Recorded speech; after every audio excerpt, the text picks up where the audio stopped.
Bonjour, c'est Sébastien Frémont dans 78 minutes.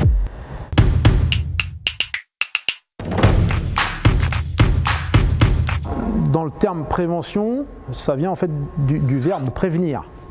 Prévenir les risques, c'est ça la prévention. L'objet de cette matière, de cette discipline, c'est de faire en sorte de limiter autant que possible qu'un sinistre ne survienne.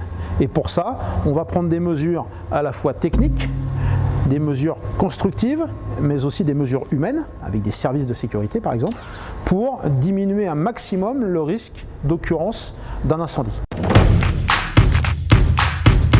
La culture du risque, en fait, c'est vraiment, on peut parler de culture du risque, et elle commence par la sensibilisation de nos concitoyens, faire en sorte d'acculturer nos concitoyens à cette notion du risque. C'est d'ailleurs tout le sens de la loi dite de sécurité civile, c'est que de placer le citoyen au cœur du dispositif de la sécurité civile française, et donc faire en sorte que chaque citoyen soit son propre acteur de sa propre sécurité, mais aussi de la sécurité bien sûr de ses proches, de sa famille et de ses enfants.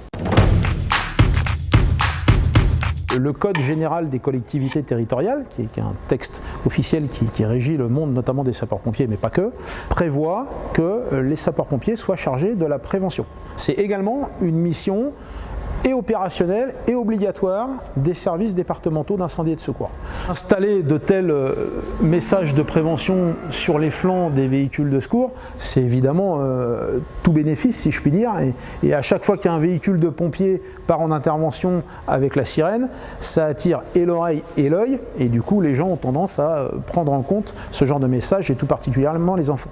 C'est évidemment pas la seule manière de faire.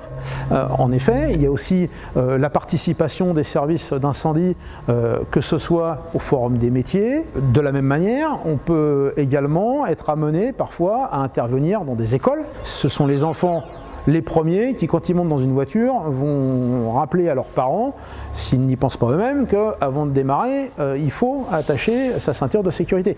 Donc ce réflexe et ce raisonnement qui existe et qui est une réalité dans le domaine de la sécurité routière, c'est aussi, bien sûr, une réalité dans le domaine des accidents domestiques au sens large, et plus particulièrement dans le domaine des incendies.